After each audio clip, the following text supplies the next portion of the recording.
This is Physics 2120, Lecture 3, and today we're going to talk about Gauss's law. So we need to start by talking about something called flux. Electric flux is the product of the magnitude of the electric field and the surface area perpendicular to the field.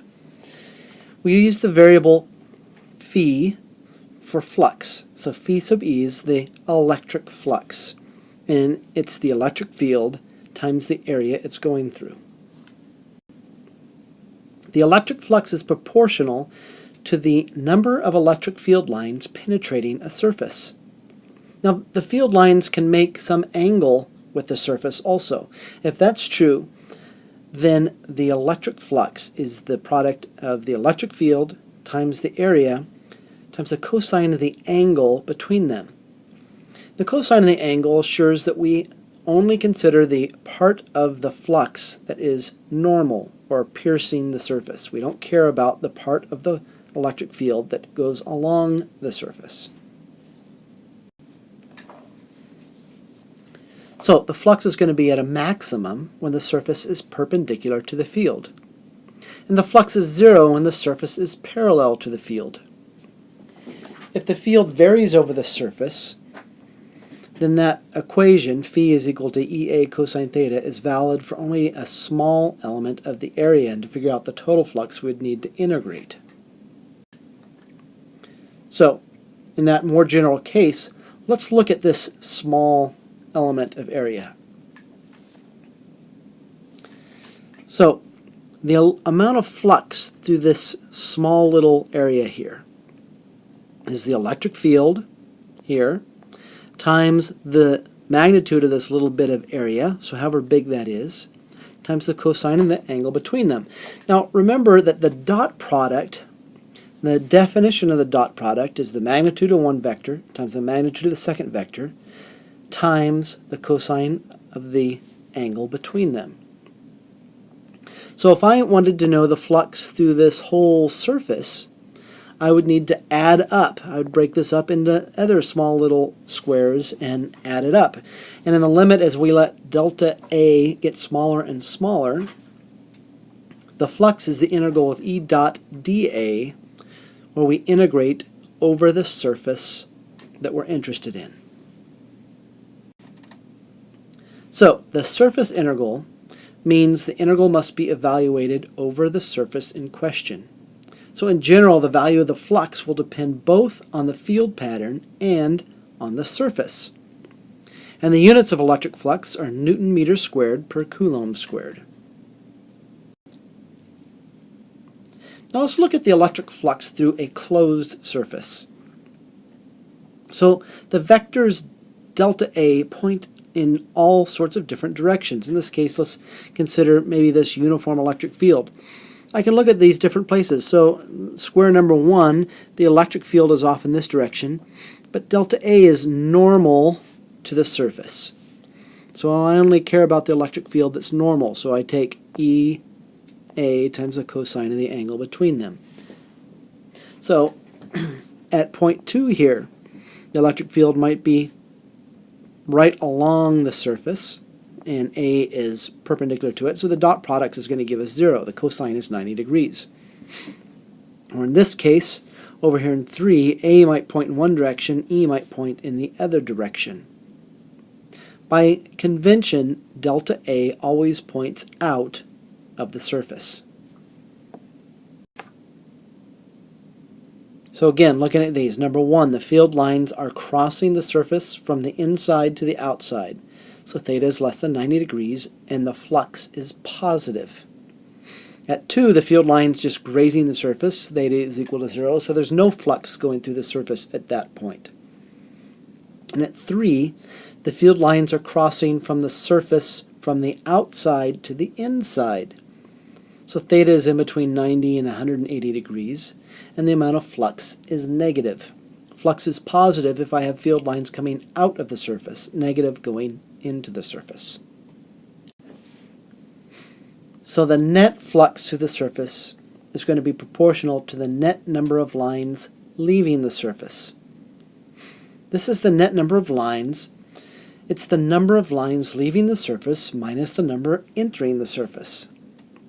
So then if En is the component of E perpendicular to the surface, then the flux, which is the integral of E dot dA, and that fancy integral with a little circle on it means I'm integrating over in a closed surface. That dot product just becomes the integral of the normal part of the electric field, dA. There's no dot product there. We're looking only now at magnitudes. So let's look at an example. What is the net flux through a cube, length L, in a uniform electric field pointing in the x direction?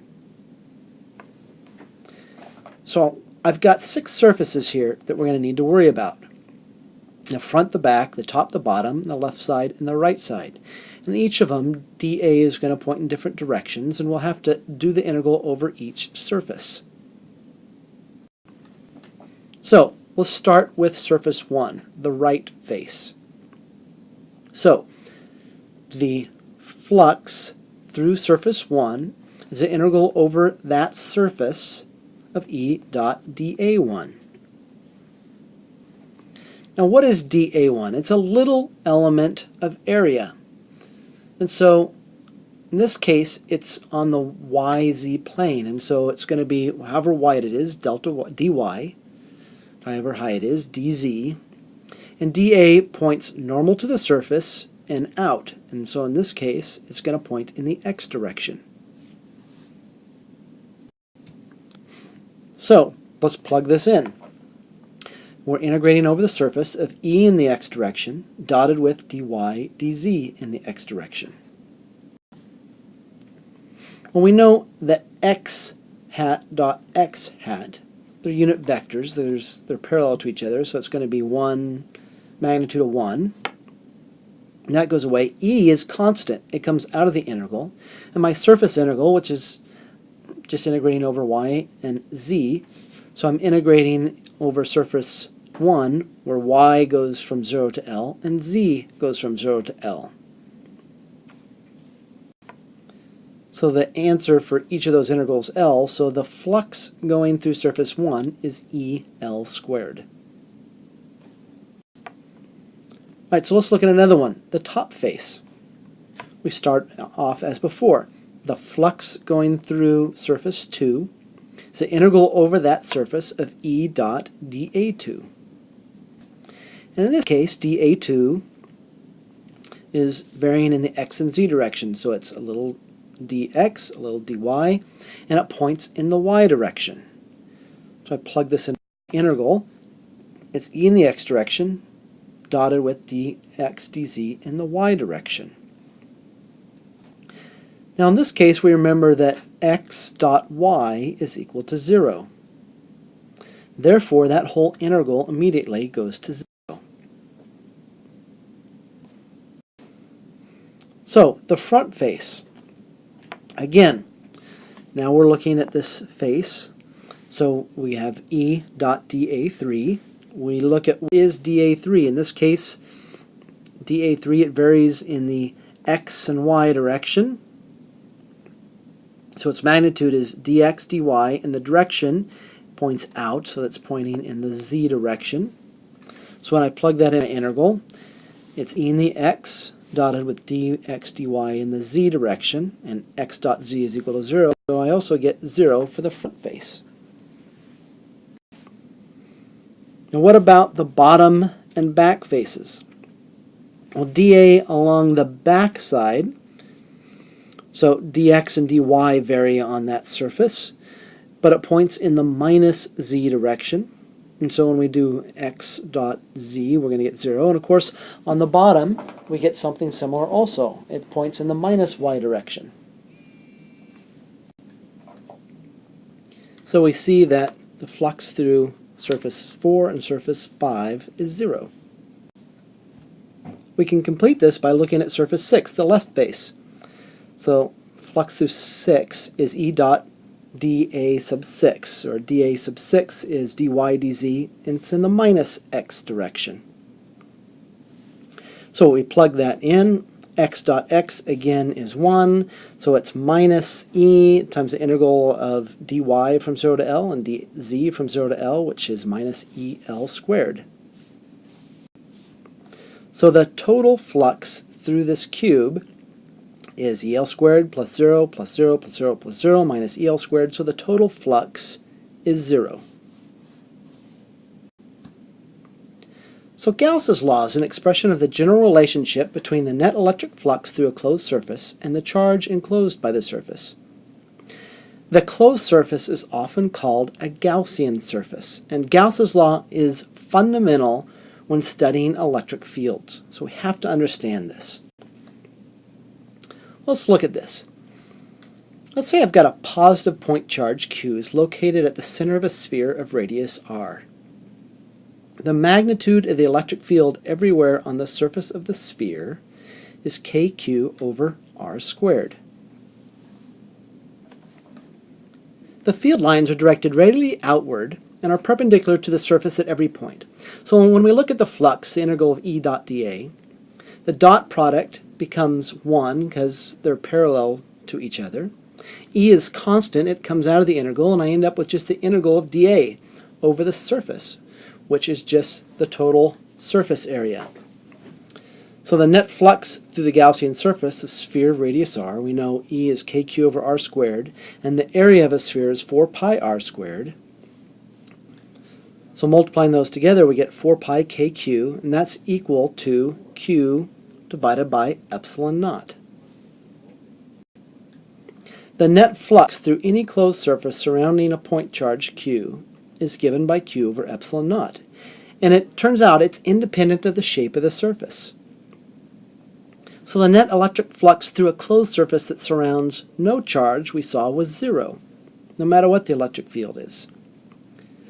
And since the electric field due to many charges is the vector sum of the electric fields by individual charge, the flux through a closed surface can be expressed as the integral of E1 plus E2 plus 3, however many there are, dot dA. Gauss's law then states that the integral of E dot dA over a closed surface is always equal to the charge enclosed, or that inside the surface, over epsilon naught. Then E represents the electric field at any point on the surface. E is the total electric field and can have contributions from charges both inside and out. But when I add it all up over the surface, the integral of E dot dA is always the charge enclosed over epsilon naught. And although Gauss's law can in theory be solved to find E for any charge configuration, in practice we're going to use it for symmetric situations. So, to review what we talked about today, the flux is the perpendicular part of the electric field through the area, or mathematically we can write that as the integral of E dot dA over a surface. And Gauss's law states that the net electric flux through a closed surface, or the integral of E dot dA over a closed surface, is equal to the charge enclosed over epsilon naught.